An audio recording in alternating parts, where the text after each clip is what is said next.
तो चलिए देखते हैं स्टूडेंट, तुम लोग के बहुत रिक्वेस्ट पर हम बना रहे हैं वीडियो। इस साल का इम्पोर्टेंट क्वेश्चन 5 मार्क्स का, सिर्फ 5 मार्क्स का बता रहे हैं, ठीक है। अगर 3 मार्क्स का भी क्वेश्चन इंपॉर्टेंट बताना है, पूछना है तो कमेंट कीजिए वीडियो में, ठीक है। हम उसका भी बना देंगे, ठीक है। इतना क्वेश्चन कर दीजिए, इससे बाहर नहीं जाएगा, ठीक है। तो चलिए देखिए, पहला चैप्टर से यूनिट 1 का पहला चैप्टर से अगर 5 मार्क्स का क्वेश्चन देखा जाए तो यूनिट 1 से पहला चैप्टर से उतना देखिए 5 मार्क्स का क्वेश्चन नहीं पूछता है। पहले पूछा जाता था, पहले पैटर्न अलग था, लेकिन जब से पैटर्न बदला है अभी क्या बोलते हैं, यूनिट 1 से 5 मार्क्स का क्वेश्चन पूछने का चांसेस बहुत ही कम है। लेकिन फिर भी क्या बोलते हैं, अगर देखा जाए तो पहला चैप्टर से क्या क्वेश्चन पूछ सकता है, इसमें से आप लोग कर लीजिएगा। अक्ष स्थिति में विद्युत क्षेत्र की तीव्रता और निरक्ष स्थिति में विद्युत क्षेत्र की तीव्रता कर लीजिएगा, ठीक है। इसके अलावा और क्या पूछता है, देखिए क्वेश्चन बता रहे हैं। पहला क्वेश्चन क्या कर लीजिएगा, किसी विद्युत द्विध्रुव के कारण अक्ष स्थिति में विद्युत क्षेत्र की तीव्रता, इंग्लिश में क्या बोलेंगे, electric field intensity due to electric dipole in axial line. दूसरा नंबर क्या हो जाएगा, इसका इक्वेशन क्या हो जाएगा, इक्वेशन भी लिख देते हैं। देखिए E इक्वल टू हो जाएगा 1/4 पाई एप्सिलॉन नॉट, ठीक है, 2p/r⁴। हम केस वाला इक्वेशन लिख रहे हैं, ठीक है। तो ये वाला कर लीजिएगा। इसके अलावा नॉन एक्सियल वाला भी कर लीजिएगा, ठीक है। नॉन एक्सियल मतलब निरक्ष स्थिति में, ठीक है, विद्युत क्षेत्र की तीव्रता, ठीक है। ये दोनों इंपॉर्टेंट है। इसके साथ ही अगर ज़्यादा इंपॉर्टेंट में देखा जाए तो देखिएगा, इसमें से ये वाला कर लीजिएगा, किसी विद्युत द्विध्रुव के कारण किसी भी बिंदु पर विद्युत विभव, electric potential due to electric dipole at any point, ये वाला भी पूछा जाता है। V equal to 1/4 pi epsilon nought, ठीक है, P cos θ/r², ये वाला भी क्वेश्चन पूछा जाता है। ये केस वाला है, कंडीशन, ठीक है, केस उसमें नहीं निकाले थे, ठीक है। पूरा इक्वेशन दिखाया जाता है, r² माइनस l² cos² θ, ये वाला इक्वेशन हो जाएगा। ये कौन वाला है, ये वाला ऐसे वाला फोटो जी याद है कि नहीं, ये सब वाला फोटो बनाए थे, देखो ये इस तरह का फोटो बनाए थे,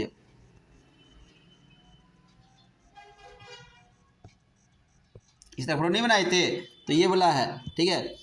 अगला देखिए, इसमें से और क्या क्वेश्चन पूछने का है। देखिए गॉस का प्रमेय और होलो स्फीयर, खोखला गोला वाला, ये दोनों कर लीजिएगा, ठीक है। गॉस का प्रमेय और खोखला गोला, ये 5 नंबर दोनों साथ मिला के पूछेगा। कैसे क्वेश्चन पूछेगा कि गॉस के प्रमेय की सहायता से किसी खोखले गोले के केंद्र में विद्युत क्षेत्र की तीव्रता शून्य होती है, या लिखेगा विद्युत क्षेत्र की तीव्रता नहीं होती है, सत्यापित करें, ये दर्शाएं, ठीक है। इंग्लिश में पूछेगा electric field intensity derive an expression for electric field intensity at the centre of hollow sphere, या तो पूछेगा using Gauss's theorem so that electric field intensity in a hollow sphere is 0, ठीक है, ये पूछ सकता है। इसी का अगर देखा जाए अगला डी, ठीक है, 1D से ये हो गया 1E से देखिए यूनिट 1 से क्वेश्चन पूछता है, 1E से यूनिट 1 से क्वेश्चन पूछा जा सकता है। और वो क्या है, समांतर प्लेट संधारित्र वाला, पैरेलल प्लेट कैपेसिटर वाला। तो इसमें से क्या बोलते हैं, 2 क्वेश्चन आप लोग देख लीजिएगा, ठीक है। पहला क्वेश्चन क्या है, प्राविद्युत माध्यम युक्त समांतर प्लेट संधारित्र की धारिता, capacitance of parallel plate capacitor with dielectric medium, और दूसरा मेटालिक स्लैब वाला, capacitance of parallel plate capacitor with metallic slab, Hindi medium में धातु के स्लैब युक्त समांतर प्लेट संधारित्र की धारिता। तो यूनिट 1 से इतना ही क्वेश्चन देख लीजिएगा, काफ़ी है। अभी यूनिट 2 से हम लोग देखते हैं, यूनिट 2 से क्या इंपॉर्टेंट क्वेश्चन पूछने लायक है 5 मार्क्स का। तो 5 मार्क्स का देखिए, तो यूनिट 2 से 5 मार्क्स का क्वेश्चन क्या पूछेगा, यूनिट 2 से 5 मार्क्स का क्वेश्चन एक ही पूछता है, व्हीटस्टोन ब्रिज और किरचॉफ लॉ। तो किरचॉफ के नियम की सहायता से व्हीटस्टोन ब्रिज को सत्यापित करें, ठीक है, बाय यूजिंग किरचॉफ्स लॉ, ठीक है, बैलेंस व्हीटस्टोन ब्रिज, यही पूछेगा। इसके अलावा और इसमें से कोई क्वेश्चन पूछने लायक नहीं है। लेकिन कभी कभी ये वाला क्वेश्चन भी 5 मार्क्स का, अगर 5 मार्क्स को टुकड़ा में देगा, ABC करके देगा, तो ये वाला भी देगा, ठीक है। पोटेंशियोमीटर का 2 एप्लीकेशन था ना, विभव मापी का 2 अनुप्रयोग, कि विभव मापी की सहायता से 2 सेलों के बीच के विद्युत भाग बल की तुलना करें, विभव मापी की सहायता से 2 सेलों के बीच के विद्युत भाग बल की तुलना करें, ये वाला इक्वेशन जी, ये वाला इक्वेशन यहाँ लिख रहे हैं, देखिए E1/E2 इक्वल टू L1/L2, ये वाला इक्वेशन दे सकता है। नहीं तो इसी का दूसरा कि विभव मापी की सहायता से सेल के आंतरिक प्रतिरोध को ज्ञात करें, ये भी पूछ सकता है। तो इसको देख लीजिएगा दोनों को, ठीक है। ये यूनिट 1 से यूनिट 2 से बस 5 मार्क्स का पूछने का चांसेस इतना है, इससे ज़्यादा 5 मार्क्स का पूछेगा ही नहीं। 3 से यूनिट 3 से जो चैप्टर 3 ना, इससे यूनिट 5 मार्क्स का चैप्टर 3 से यानी यूनिट 3 से 5 मार्क्स का क्वेश्चन पूछता है। और इसमें से आप लोग को बहुत ध्यान से देखना है, ज़्यादा नहीं, कुछ जो बोल देंगे उतना कर लीजिए, 5 मार्क्स का एकदम आराम से हो जाएगा। सबसे पहले दो जो सुपर है, पहला है साइक्लोट्रॉन, आप लोग को देखना है, ठीक है। दूसरा क्या है, चल कुंडली galvanometer, moving coil galvanometer, MCG moving coil galvanometer, ये भी देख लेना है आप लोग को। ये दोनों तो मोस्ट इम्पोर्टेंट में आ जाएगा यूनिट 3 से। और अब देखिए आगे क्या है, आगे देखिए एम्पियर, क्या आ जाएगा एम्पियर। एम्पियर का नियम लिख के उसका पहला अनुप्रयोग देखिए, उसका दूसरा अनुप्रयोग देखिए, उसका तीसरा अनुप्रयोग देखिए, ये पूछेगा। क्योंकि ये किससे क्वेश्चन पूछेगा, पहला वाला हम बोल रहे हैं। देखिए पहला एप्लीकेशन, एम्पियर के नियम की सहायता से अनंत लंबाई के धारावाही चालक तार के कारण चुंबक क्षेत्र की तीव्रता ज्ञात करें। इंग्लिश से, using Ampere circuital law electric derive and expression for magnetic field intensity. Using Ampere circuital law derive an expression for magnetic field intensity, ये हो गया। दूसरा नंबर क्वेश्चन कैसे पूछेगा, using Ampere circuit law derive magnetic field intensity due to a circular loop. Circular loop यानी वही टेरॉयड, ठीक है। हिंदी से, एम्पियर के नियम का प्रयोग करते हुए किसी वृत्ताकार कुंडली मतलब टेरॉयड के कारण चुंबक क्षेत्र की तीव्रता ज्ञात करें। तीसरा, एम्पियर के नियम का अनुप्रयोग करते हुए किसी धारावाही आयताकार कुंडली यानी परिनालिका के कारण चुंबक क्षेत्र की तीव्रता ज्ञात करें। आयताकार कुंडली दे सकता है या परिनालिका। Derive an expression for magnetic field intensity due to a rectangular coil और सोलिनॉइड, ठीक है, यूजिंग एम्पियर सर्किटल लॉ, इस तरह से दे सकता है। तो ये एम्पियर का सर्किट लॉ हो गया। अब देखिए इसमें से क्या हो सकता है, समझे कि नहीं। इसके अलावा यही तीनों दे सकता है बायो सावर्त के साथ। तो बायो सावर्त वाला देखिए हम फिर से बताते हैं, एम्पियर का तो बता दिए, बायो सावर्त का भी 3 गो करना है, 3 गो एम्पियर का, 3 गो बायो सावर्त का, और 2 गो उसके बाद क्या करना है, मूविंग कॉइल गैल्वेमीटर और साइक्लोट्रॉन। तो देखो बायो सावर्त लॉ, इसको बोलते हैं BSL लॉ। तो BSL लॉ बोलेगा पहले, देखिए बायो सावर्त का पहला एप्लीकेशन बहुत इंपॉर्टेंट है, बहुत ज़्यादा इंपॉर्टेंट है।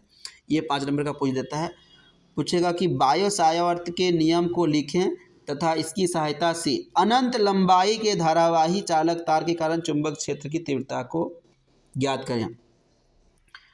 Right Biot Savart law, derive an expression for magnetic field intensity due to a current carrying wire of infinite length.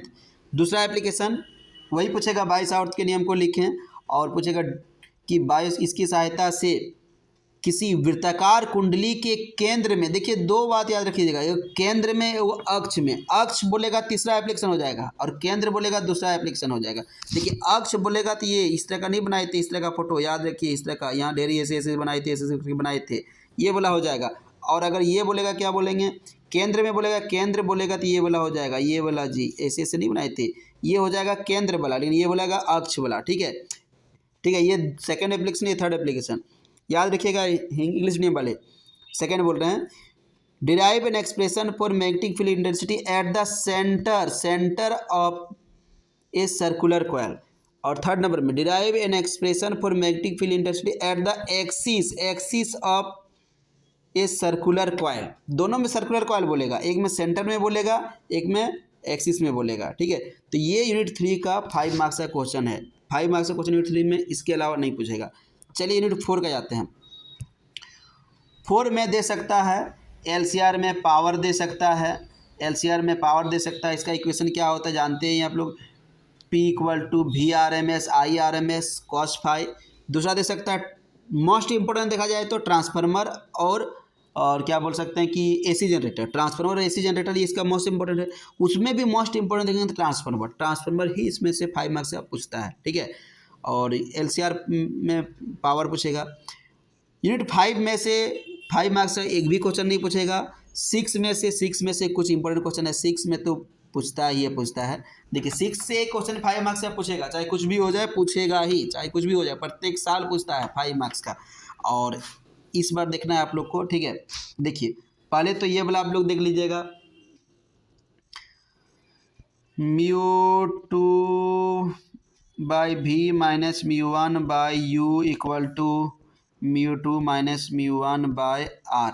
ये क्या हो जाएगा जानते हैं, इसको बोलते हैं किसी गोलीय सतह से प्रकाश का अपवर्तन, ठीक है, रिफ्रैक्शन थ्रू स्फेरिकल सरफेस, ठीक है। ये वाला देख लीजिएगा, ये वाला इसमें 6 गो हम प्रूव कराए थे आप लोगों को, तो 6 गो में से आप लोग सिर्फ पहला वाला देखिए जी, उसी में हो जाएगा, इसके अलावा एक भी नहीं करना है, ठीक है। नेक्स्ट देखना है आप लोगों को क्या, लेंस निर्मात्री सूत्र। लेंस निर्मात्री सूत्र क्या था, देखिए फॉर्मूला लिख देते हैं, 1/f इक्वल टू μ2 माइनस 1, एक मिनट कहाँ गायब हो जाता है, 1/f इक्वल, अरे यार कहाँ गायब हो जाता है, देखिए 1/f इक्वल टू μ2 माइनस 1 या μ माइनस 1 लिखेगा, और 1/r1 माइनस 1/r2। ये फार्मूला लेंस निर्मात्री सूत्र मोस्ट इम्पॉर्टेंट है, ये करना ही है, समझे कि नहीं। और उसके बाद देखा जाए सबसे इम्पोर्टेंट, तो सबसे इम्पोर्टेंट में अगर जाइएगा तो एक मिनट, यहाँ क्या मेरा, देखिए नेक्स्ट क्वेश्चन हम लोग का हो जाएगा इसमें से कंपाउंड माइक्रोस्कोप। नेक्स्ट क्वेश्चन क्या हो जाएगा, कंपाउंड माइक्रोस्कोप नेक्स्ट क्वेश्चन हो जाएगा इसमें से। तो कंपाउंड माइक्रोस्कोप से आप लोग क्वेश्चन देख ही लीजिएगा, कंपाउंड माइक्रोस्कोप और टेलीस्कोप, कंपाउंड माइक्रोस्कोप और टेलीस्कोप दोनों कर लीजिएगा ना तो अच्छा रहेगा। हालांकि टेलीस्कोप नहीं पूछता है, कंपाउंड ही पूछता है, फिर भी कर लीजिएगा, ठीक है। इसके अलावा कर लीजिएगा आप लोग इसमें से 5 मार्क्स में क्या कीजिएगा, फ्रिंज की चौड़ाई कर लीजिएगा, फ्रिंज की चौड़ाई, विड्थ ऑफ फ्रिंज, फ्रिंज की चौड़ाई विड्थ ऑफ फ्रिंज कर लीजिएगा। और इसमें से अगर 5 मार्क्स का देखा जाए तो हाइगेन वाला दे देता है, ठीक है, हाइगेन का दे देगा रिफ्लेक्शन और रिफ्रैक्शन वाला।